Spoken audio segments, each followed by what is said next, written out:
Welcome back to GMTS Podcast. I hope you guys are doing great. UFC 304 is now officially in the bag. I hope you guys enjoyed it. I kind of did. Obviously, UFC 304 is not as stacked or as great as some of the other cards that we've had in 2024. But regardless, I enjoyed it and I thought it was an okay card. If I'm going to give it a rating, I'll probably give it a 7.5 out of 10. That is not bad, you know. Anyways, let's talk about the fights. I'm only going to mention a couple of fights in this card. The main event, Leon Edwards versus Belal Muhammad. Obviously, Leon Edwards was the former champ.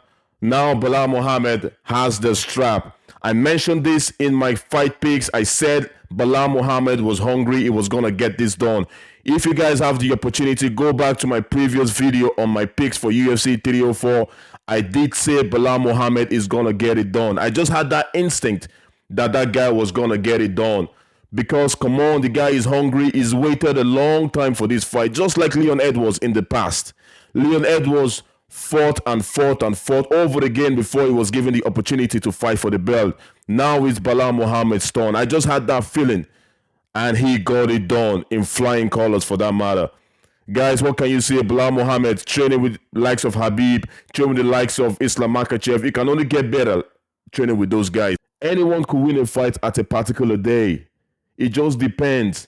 Only a very slim margin. All the guys, the top 5 guys in most divisions, especially the welterweight division. There's a lot of killers in the welterweight division, just like the lightweight division. You know what I'm trying to say? So when you see guys defending the belt over and over and over again, those are the special human beings. The very, very special human beings. For example, in every sport, you have the special human beings. In football, you have the likes of Messi, you have the likes of Ronaldo, Maradona, Pele, and so on and so forth. You know what I'm trying to say? In boxing, you have the likes of Muhammad Ali, Mike Tyson, Mayweather, all these guys. The guys fighting now, you have Usyk, you know what I mean? You have even Fury, you could put him in there. So you have some special guys. In basketball, for example, now, you have Michael Jordan. He's still probably the best guy that ever did it. Of course, you have LeBron James. It just depends on who you pick from the both of them. But you get my point. Every sport, there's only a very few handful that are the best of the best. Those are the guys that will defend the belt over and over and over again. And then you have the second tier. The guys that are very, very good at the top of their game. There's only very little margins in all these guys, man. Only very little margin. On a good day, Leon Edwards could fight Belal Muhammad again, and Leon Edwards could get it done. You never know. But Belal Muhammad came prepared. I knew the guy was going to be really hungry because, come on, why wouldn't he be hungry? Why wouldn't he be hungry, man? The guy is focused. He's very focused. Nothing against Leon Edwards. I'm not taking anything away from Leon Edwards. Absolutely not. The guy is still one of the best welterweight guys out there. It's Belal Muhammad's day, and it's Belal Muhammad got it done. I don't know who he's going to fight next. Maybe whoever, Shamkat or whatever he wants to fight next. It doesn't really matter. But the point here is he got it done, and I'm happy for the guy. Fair play to the guy. Him and his family, fair play to them. And let's talk about the 4th and the 5th round then. Belal Muhammad did what he had to do again in the 4th round. Control the fight. And then in the 5th round, Leon Edwards had some moments, man. He had some moments. Towards the last few seconds of the final round, the elbow that he gave Belal Muhammad, that was harsh elbow, man. That was a bad elbow. Belal Muhammad could have avoided that elbow. To be fair with you, all he had to do was be focused. But he wasn't focused. Leon Edwards knew time was running out. He knew he had to pull out everything from the bag. And he just swung that elbow like a maniac. He didn't even care. And then he caught him so bad, man. Oh, man, he's going to feel that in the morning. For the next couple of weeks, he is going to be feeling that. Leon Edwards wasn't looking good himself after the fight, I'm going to be honest with you. Then why I didn't like this fight? I kind of like this fight. It was a high-level grappling shown by Belal Muhammad. High-level grappling. And Leon Edwards also showed a high-level grappling, taking Belal Muhammad's back in the 3rd round. It was an easy call for me. Belal Muhammad won that fight by 4 rounds to 1. It was a very easy call for me. Fair play to Belal Muhammad. Let's see what happens. Leon Edwards, he's going to come back. But I guess he probably has to fight 1 or 2 more fights. Anyways, my prediction came true for that, and I'm happy for that because I'm happy for Belal Muhammad especially because I did a meet and greet with Belal Muhammad in the past, and the guy seems like a really nice guy. Edward is also a nice guy. Most of them are nice guys, but I'm just saying personally, I kind of have that bit of a bond more with Belal Muhammad. So fair play to the guy. Then you talk about the co-main event. This was a short, sweet fight. Like, what can you really say about the co-main event? Tom Aspinal taking on Curtis Blades. Let me be honest with you guys. Curtis Blades, I thought might be able to get this done, but Curtis Blades is very unpredictable now. I don't think I can put high hopes on Curtis Blades anymore, to be honest. He never seems to win those big fights, those big calls, those fights that take him to the title shot, or those fights that actually get him the belt. He never seems to be able to win those fights. And he's been knocked out now a couple of times as well. Curtis Blades has been finished a couple of times. Tom Aspinall, the guy is quick. Tom Aspinall is quick for a big man by. I have to be honest, the guy is good. Although he hasn't given me a lot of rounds, a lot of time to know how really good he is. You know, I'm sure he still has a lot of tools. His fights are so quick that you don't even get to know how good he is. So that is an unknown there, to be honest with you. I'm more pumped to kind of see him fight with John Jones. I'm not going to lie to you. I hope John Jones comes through against Stipe Miocic, apparently in November. If John Jones comes through, Tom Aspinall, John Jones, oh my goodness, for next year sometime before the summer, maybe in March or April, whatever. That is going to be a hell of a fight. I'm going to tell you that. I didn't give Tom Aspinall a lot of chance, but now I'm beginning to see why people think Tom Aspinall is that good. Because the guy is just dispatching of people. It's going to be hard for him to dispatch of John Jones like that. But look, my money is still on Jones, by the way, just for the record. My money is still on Jones till otherwise proven wrong. But anyways, fair play to Tom Aspinall. And I like the way he composes himself as well, Tom Aspinall. That guy seems like a good guy. Very humble, down to earth. He's like one of those lads, like he's like a friend that you call up and say, "What's up, Tom? What's happening for the night? What are you doing for the day, man?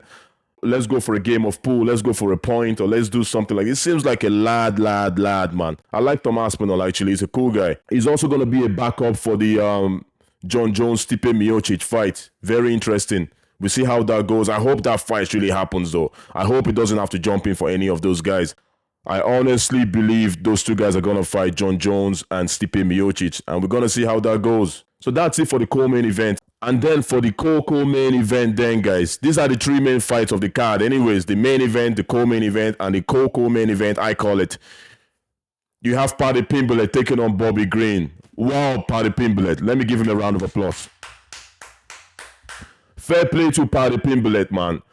Paddy Pimblett was one of those guys that when he first fought in the UFC, I'm like, what is the hype about? What's going on here? I liked him. I like his attitude, but I didn't really feel his style of fighting. I didn't really feel he was a good fighter because at the end of the day, I'm only a fan of people that can fight, let's be honest.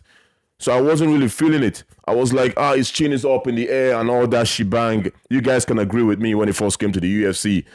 But I think it's getting better as it goes. Just a tiny bit. It's getting 5% better every time, and he's picking the right fight. They're building him up nice and slow. I'm not saying he's going to be a champion. Islam Makhachev, man, before you can beat Islam Makhachev, you're going to have to fight for your life in that cage. You do have to fight for Islam Makhachev is the top of the echelon. He could be one of those few guys, as I said, like Messi and them. He could actually be one of those guys. So Islam Makhachev, I'm not saying he's going to fight Islam Makhachev now. That's not my point. But he did call out Moicano after his win. Let's talk about the win for a sec. Bobby Green wasn't comfortable standing with him, let's be honest.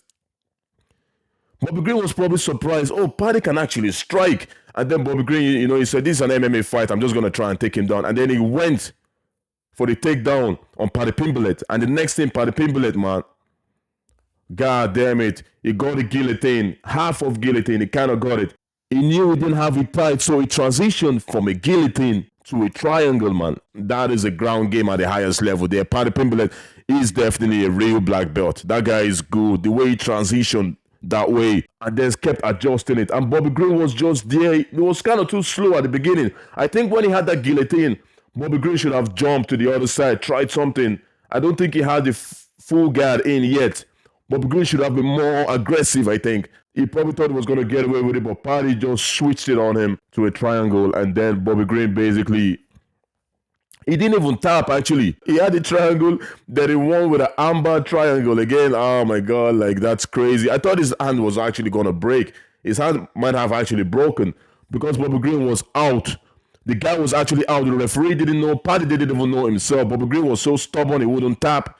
So Paddy Pimblett just was doing whatever he has to do and then got the amber on that hand while he had the triangle, man. That was sick, man. Fair play to Paddy Pimblett. The guy is good. And the referee stopped the fight. And I'm glad Bobby Green is okay. He can go back to his families. And that is what it's all about. Anyways, at the end of the day, it's only a sport. Nobody is there to die. Nobody wants to see anybody die in the ring or in the cage or whatever it is. We just want them to fight and come back another day and fight.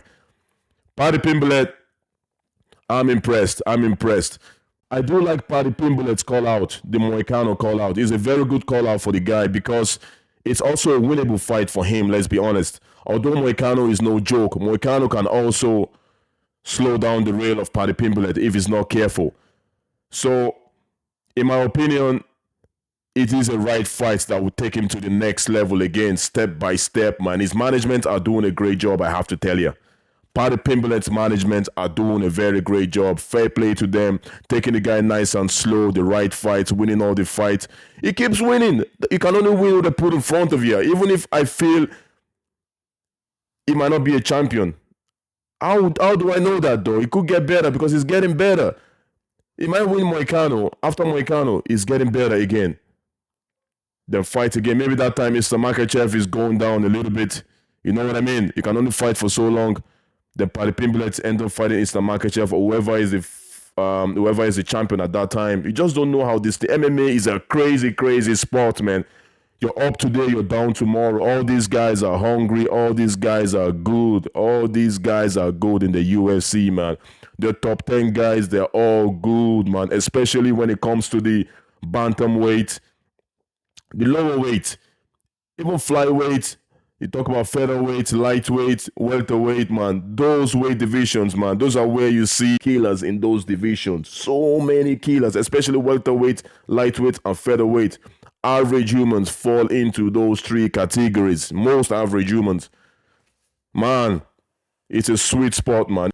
So there's one more fight I need to mention, which is in the prelims. You have Mokaev taking on Manuel Capper. Guys, I thought these two guys were going to kill each other. I thought this was going to be the fight of the night. Dana White even made the bonuses 100K each. And he said he's not going to do that again. No one is going to convince him in the press conference to increase the bonuses, except he increases naturally, maybe wage increase or something like that. But he said no one is going to tell him in no press conference and say, oh, let's make it 100, let's make it 200. Nah, that's not going to happen again. And he's right too, boy. Because these people didn't really live up to the expectation. I was expecting when the bell rung, the two boys are going for each other and absolutely want to kill each other. But that wasn't the case. The two boys, when the bell rang, they were being careful. Of course, he's a professional fighter. I'm not saying they should be reckless. But come on, after you make so much noise, you guys hate each other before the fight. Even in the weigh-ins, what the two fellas were doing, they were going for each other. Like, they had to be separated back. They didn't do anything, man. They were just very careful all through the fight. Although Mokaev didn't go for the takedown, really, he actually fought standing. I'm surprised he's that good at standing. It's not too bad. But the two boys were pure like hesitant. You know what I mean? Nobody wanted to lose. Nobody wanted to get knocked out. If there's 100 grand on the line, you're going to have to make this a fight of the night. But you guys hate each other. Make it a fight of the night. You get 100K bonus each. And maybe one of you get a finish. Then you get 200K. One of you get 200K. You know, like... But the two boys quite disappointed. I saw the crowds booing. I don't blame the crowd for booing. I'm not going to lie to you. I thought the two boys were really going to bring it. But anyways, Mokaev won the fight and is officially out of the UFC. Apparently, Dana White is not going to renew his contract. Dana White said it in the press conference. I'm not going to renew his contract. He can go to PFL or whatever he wants. They have a good undefeated guy in their hands if they want him. Dana White is not renewing his contract because that fight was his last fight in the contract. So which is fair enough. Whatever the boss says, that's what he says. I hope you guys enjoyed the fights though. It wasn't a great card, but as I said, it was okay. I enjoyed most of the fights. wasn't spectacular. Not every card is going to be spectacular. Let's give the UFC a break sometimes. Not every pay-per-view is going to be like finishes after finishes after finishes. But there was some good fights in there. I enjoyed it. And I hope you guys did as well. Leave me a comment. Let me know what you guys think of UFC 304 Manchester. Also, feel free to subscribe. It's free of charge. Just a click of the button. Ring that bell. Give us a thumbs up. And I will see you guys soon on the next video. Take care. Ciao.